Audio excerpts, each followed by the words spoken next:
Godwin John ministries வழங்கும் தினம் ஒரு சத்திய வார்த்தை. இந்த ஆடியோ நிகழ்ச்சிக்கு உங்களை அன்புடன் வரவேற்கிறோம்.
பிதாவாகிய தேவனாலும் கர்த்தராகிய இயேசு கிறிஸ்துவினாலும் உங்கள் அனைவருக்கும் கிருபையும் சமாதானமும் பெருகுவதாக. ஜெபிப்போமா. எங்கள் கண்மலையும் எங்கள் மீட்பெருமாகிய கர்த்தாவே, அடியனுடைய வாயின் வார்த்தைகளும் எங்கள் எல்லாருடைய இருதயத்தின் தியானங்களும் உமது சமூகத்தில் பிரீதியாயிருப்பதாக. ஆமேன். தினம் ஒரு சத்திய வார்த்தை. இன்றைக்கான தலைப்பு, நன்றி மறப்பது நன்றன்று. திருமறையின் ஆதார வசனம் லூக்கா 17:17. அப்பொழுது இயேசு, சுத்தமானவர்கள் 10 பேர் அல்லவா, மற்ற 9 பேர் எங்கே? இன்றைய முதலாவது தியான பகுதி லூக்கா 17 வசனங்கள் 11 முதல் 19 முடிய. பின்பு அவர் எருசலேமுக்கு பிரயாணம் பண்ணுகையில் அவர் சமாரியா, கலிலேயா என்னும் நாடுகளின் வழியாக நடந்து போனார். அவர் ஒரு கிராமத்தில் பிரவேசித்த போது குஷ்டரோகமுள்ள மனுஷர் 10 பேர் அவருக்கு எதிராக வந்து தூரத்தில் நின்று, இயேசு ஐயரே, எங்களுக்கு இரங்கும் என்று சத்தமிட்டார்கள். அவர்களை இயேசு பார்த்து, நீங்கள் போய் ஆசாரியர்களுக்கு உங்களை காண்பியுங்கள் என்றார். அந்தபடி அவர்கள் போகையில் சுத்தமானார்கள். அவர்களில் ஒருவன் தன் ஆரோக்கியமானதை கண்டு திரும்பி வந்து உரத்த சத்தத்தோட தேவனை மகிமைப்படுத்தி அவருடைய பாதத்தருகே முகம் குப்புற விழுந்து அவருக்கு ஸ்தோத்திரம் செலுத்தினான். அவன் சமாரியனாயிருந்தான். அப்பொழுது இயேசு, சுத்தமானவர்கள் 10 பேர் அல்லவா, மற்ற 9 பேர் எங்கே? தேவனை மகிமைப்படுத்துகிறதற்கு இந்த அந்நியனை ஒழிய மற்றொருவனும் திரும்பி வர காணோமே என்று சொல்லி அவனை நோக்கி, நீ எழுந்து போ, உன் விசுவாசம் உன்னை ரட்சித்தது என்றார். நன்றி மறப்பது நன்றன்று. தச்சு தொழிலாளி ஒருவர் சுத்தியல் வேலை செய்து கொண்டிருந்தார். எதிர்பாராத விதமாக தன் வைத்திருந்த சுத்தியல் அவருடைய பெருவிரலை நசுக்கிவிட்டது. இரத்தம் சொட்டு சொட்டாக வடிகிற இடது கையை தூக்கி பிடித்தபடி கர்த்தருக்கு ஸ்தோத்திரம், கர்த்தருக்கு ஸ்தோத்திரம் என சொல்லிக் கொண்டிருந்தார். இதை கவனித்த ஒருவர், என்னையா இது, நைந்து போன விரலை பார்த்து கர்த்தருக்கு ஸ்தோத்திரம் என்கிறீரே என்றார். அதற்கு அந்த பாதிக்கப்பட்ட தொழிலாளி, ஐயா, நான் நைந்து போன ஒரு விரலை பார்க்காமல் காப்பாற்றப்பட்ட 4 விரல்களை பார்த்து இறைவனுக்கு நன்றி சொல்லுகிறேன் என்றார். நண்பர்களே, நைந்ததை பார்த்தால் முறுமுறுப்பு. உங்களின் பார்வை எதில் உள்ளது? இன்றைய தியான பகுதியில் இயேசுநாதரிடம் 10 தொழுநோயாளிகள் தூரத்தில் இருந்து, இயேசு ஐயரே, எங்களுக்கு இறங்கும் என சத்தம் போட்டார்கள். இங்கு தொட்டால் தீட்டு என்பதால் அவர்கள் தூரத்தில் நின்று கூப்பிட்டனர். தம்மிடம் வந்து பணிந்து கொண்ட தொழுநோயாளிகளை தொட்டு சுகப்படுத்திய ஆண்டவர் இன்னொரு சம்பவத்திலே மத்தேயு 8ஆம் அதிகாரத்திலே 2 முதல் 4 வசனங்களில் நாம் இதை படிக்க முடிகிறது. இங்கே என்ன செய்கிறார்கள்? அந்த சூழல் காரணமாக தூரத்தில் நின்று கூப்பிட்டார்களாம். ஐயரே, எங்களுக்கு இறங்கும் என்று சத்தமிட்டார்கள். அவர்கள் அவரை பார்த்து, அவர்களை இயேசு பார்த்து, நீங்கள் போய் ஆசாரியர்களுக்கு உங்களை காண்பியுங்கள் என்றார். இது எப்படிப்பட்ட ஒரு அற்புதம் அருமையானவர்களே! அந்தபடி அவர்கள் போய்கொண்டிருக்கும் போதே சுத்தமானார்களாம். எவ்வளவு நல்ல ஆண்டவர் பாருங்கள். கூப்பிட்ட போது அவர் தொடவில்லை. அவர் எதுவும் மாறாக நீங்கள் சுகம் ஆகுவீர்கள் என்று சொல்லவில்லை. சொன்னதெல்லாம் நீங்கள் போய் ஆசாரியர்களுக்கு உங்களை காண்பியுங்கள் என்று. அப்பொழுது அவர்கள் போய்கொண்டிருக்கும் போது அவர்களுக்கு இருந்ததெல்லாம் விசுவாசம்.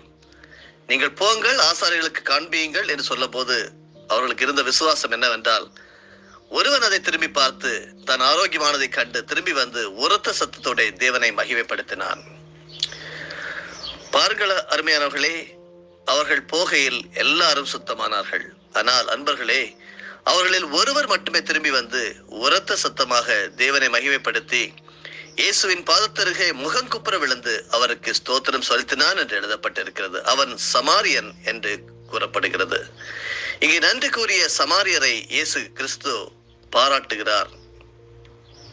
நீங்கள் எத்தனை பேர் இப்படி இருக்கிறீர்கள்? எத்தனையோ ஜெப விண்ணப்பங்கள் பல ஊழியக்காரர்களுக்கு, பல சபைகளுக்கு நீங்கள் சொல்லுகிறீர்களா இருக்கலாம். ஆனால் நீங்கள் சுகம் பெற்ற போது, குணம் அடைந்த போது, அல்லது ஆரோக்கியமான போது, அல்லது உங்களுடைய பிரச்சனைகளிலிருந்து நீங்கள் விடுபட்ட போது எத்தனை பேர்கள் திரும்பி வந்து தேவனுக்கு நன்றி செலுத்துகிறவர்கள் இருக்கிறீர்கள்? அதனால்தான் இயேசுநாதர் சுகமானவர் 10 பேர் அல்லவா? மற்ற 9 பேர் எங்கே? நீங்க அந்த 10 பேர்ல அந்த ஒருவன் திரும்பி வந்தான் அல்லவா? அந்த சமாரியனை போல இருக்கிறீர்களா அல்லது மற்ற 9 பேராக இருக்கிறீர்களா? இந்த கேள்வியை உங்களோடு நான் இந்த காலை வேளையிலே கேட்கிறேன். நன்றி உள்ள உள்ளம் இறைவன் வாழும் இல்லம். இன்னொரு சம்பவத்திலே அப்போஸ்தலர் நடவடிக்கைகள் 3ஆம் அதிகாரம் முதல் 8 வசனங்களையும் வாசிக்க கேளுங்கள். ஜெப வேளையாகிய 9ஆம் மணி நேரத்திலே பேதுருவும் யோவானும் தேவாலயத்துக்கு போனார்கள். அப்பொழுது தன் தாயின் வயிற்றிலிருந்து சப்பானியாய் பிறந்த ஒரு மனுஷனை சுமந்து கொண்டு வந்தார்கள்.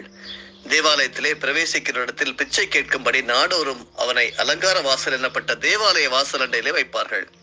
தேவாலயத்திலே பிரவேசிக்க போகிற பேதுருவையும் யோவானையும் அவர் கண்டு பிச்சை கேட்டான். பேதுருவும் யோவானும் அவனை உற்று பார்த்து, எங்களை நோக்கிப்பார் என்றார்கள். அவன் அவர்களிடத்தில் ஏதாயிலும் கிடைக்கும் என்று எண்ணி அவர்களை நோக்கி பார்த்தான். அப்பொழுது பேதுரு, வெள்ளியும் பொன்னும் என்னிடத்தில் இல்லை, என்னிடத்தில் உள்ளதை உனக்கு தருகிறேன், நசரேயனாகிய இயேசு கிறிஸ்துவின் நாமத்தினால் நீ எழுந்து நட என்று சொல்லி வலது கையினால் அவனை பிடித்து தூக்கிவிட்டான். உடனே அவனுடைய கால்களும் கரடுகளும் பலன் கொண்டது. அவன் குதித்தெழுந்து நின்று நடந்தான். நடந்து குதித்து தேவனை துதித்துக் கொண்டு அவர்களுடனே கூட தேவாலயத்திற்குள் பிரவேசித்தான். அருமையானவர்களே, இந்த பகுதியில் வசனம் 1 9ஆம் மணி என்பது மாலை 3 மணியை குறிப்பிடுகிறது. மாலை 3 மணிக்கு பேதுருவும் யோவானும் இவர்கள் 2 பேரும் ஆண்டவருடைய சீஷர்கள் ஆலயத்திற்கு செல்லும் வழியில் நடக்க இயலாத ஒருவர் வாயிலில் இருந்து உதவி கேட்கிறார். இன்றைக்கும் கூட நாம் வாழும் இந்த உலகிலே பொதுவாக பொருள் சம்பாதிப்பதில் அதிக ஆர்வம் செலுத்தும் மக்களை நாம் பார்க்க முடிகிறது. காரணம், அந்த பொருள் அல்லது செல்வம் இருந்தால் மட்டுமே இந்த உலகில் வாழ முடியும் என எண்ணுகின்றனர். இந்த பகுதி நமக்கு கற்றுத்தருகிறது. ஆனால் அதை விட ஆண்டவரின் அருள் மேலானது, ஆசீர்வாதம் மேலானது என்பதை மறந்து போகின்றனர்.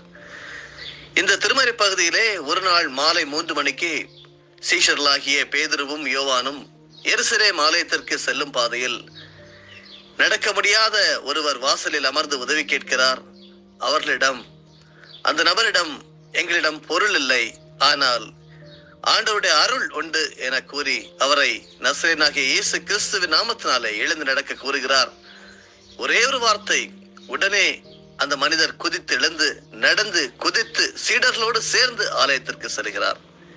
கேட்டுக்கொண்டிருக்கின்ற அருமையானவர்களே, பல வேளைகளில் நமக்கு வேண்டும் என்று நாம் கேட்கும் போது நாம் கேட்பதை கொடுக்காமல் நமது தேவைக்கு தக்கதாக ஆண்டவர் தருகிறார்.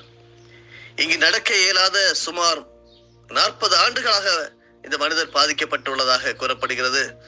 இயேசுவோ அவரை பார்க்கும்போது அவர் குணப்படுத்தவில்லை, தன்னுடைய சீஷர்களுக்கு இந்த பொறுப்பை கொடுக்கிறார். இன்றைக்கும் அருமையானவர்களே, ஆண்டவராக இயேசு கிறிஸ்து இன்று அவரின் பணியாளர்களுக்கு இந்த ஊழியத்தை அல்லது பொறுப்பை கொடுத்திருக்கிறார். ஊழியக்காரர்கள் அதை சரியாக பயன்படுத்த நாம் ஜெபிக்க வேண்டும்.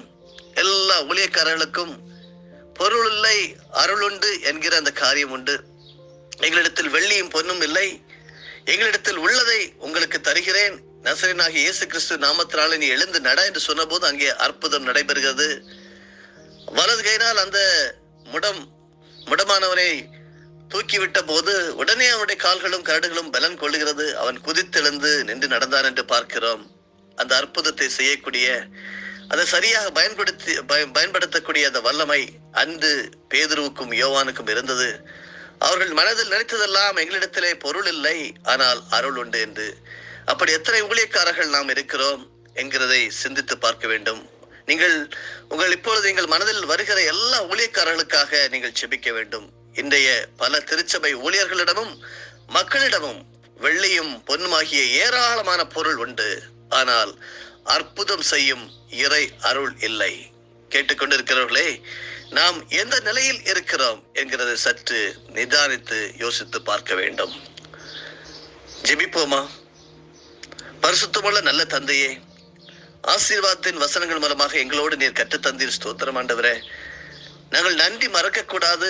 உம்மிடமிருந்து பெற்றுக்கொண்டிருக்கின்ற, பெற்றுக்கொள்ளுகின்ற, பெற போகின்ற ஒவ்வொரு ஆசீர்வாதங்களுக்காக நாங்கள் நன்றியுடையவர்களாக இருக்க வேண்டும். அதனால்தான் நீங்கள் ஆரோக்கியமானவர்களாகிய அந்த தொழுநோயாளிகளை பார்த்து கேட்டீர். சுத்தமானவர்கள் 10 பேர் அல்லவா, மற்ற 9 பேர் எங்கே என்று அந்த கேள்வி எங்களோடும் கேட்கிறதாக இருக்கிறது. பல நிலைகளிலிருந்து எங்களை காப்பாற்றி இருக்கிறீர், சுகப்படுத்தி இருக்கிறீர், பிரச்சனைகளிலிருந்து விடுவித்திருக்கிறீர். ஆண்டவரே, எங்களுடைய போக்குவரத்துகளே துணையாக இருந்திருக்கிறீர். எத்தனையோ நன்றி சொல்ல வேண்டும். நமக்கு நன்றி மறக்காமல் நமக்கு நன்றி உடையவர்களாக வாழ எங்கள் ஒவ்வொருவருக்கும் அருள் புரியும். அதே போல ஊழியக்காரர்களுக்காக விசேஷமா ஜெபிக்கிறோம் ஆண்டவரே. எல்லாருக்கும் ஆண்டவரே, நீங்க செய்த அந்த அற்புதத்தின் ஊழியத்தின் பொறுப்பை தந்திருக்கீங்க. அதை நாங்கள் சரியாக பயன்படுத்தாமல் இருந்தால் ஆண்டவரே எங்களை அர்ப்பணித்து ஜெபிக்கிறோம். கர்த்தாவே, அதை ஞானமாக நாங்கள் பயன்படுத்த பேதுருவுக்கும் யோவானுக்கும் கொடுத்த அதே வல்லமை, அதைவிட பல மடங்கு வல்லமை எங்களுக்கு உண்டு என்று சொல்லி நாங்கள் ஒத்துக்கொள்கிறோம். பல திருச்சபைகளிலே ஊழியக்காரர்களிடம் மக்களிடம் ஆண்டவரே பொருள் இருக்கிறது, ஆண்டவராகிய இயேசு கிறிஸ்துவின் அருள் இருக்கிறது என்பதை அவர்கள் அறிந்து கொண்டு அற்புதங்கள் செய்ய உதவி செய்யும். வெற்றி நாளாக அறிவிக்கிறோம், ஆரோக்கியத்தின் நாளாக அறிவிக்கிறோம். நன்றியுடையவர்களாக உடைய பாதத்தில் வருகிறோம். இயேசு கிறிஸ்துவின் மூலமே ஜெபிக்கிறோம் நல்ல பிதாவே, ஆமென். என் ஆத்துமாவே கர்த்தரை ஸ்தோத்திரி, என் முழு உள்ளமே அவருடைய பரிசுத்த நாமத்தை ஸ்தோத்திரி.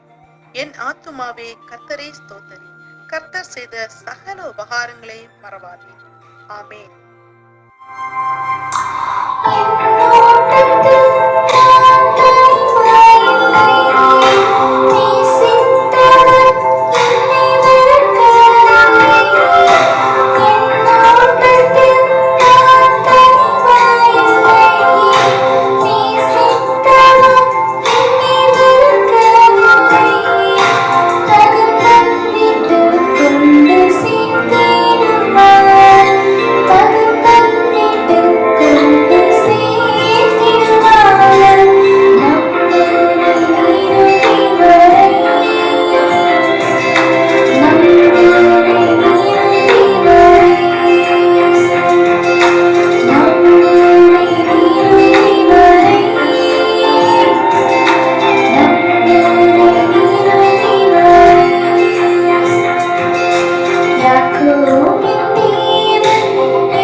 ஆண்டவராகிய இயேசு கிறிஸ்துவின் மூலமாக உங்களை நாங்கள் மனமாற ஆசீர்வதிக்கிறோம்.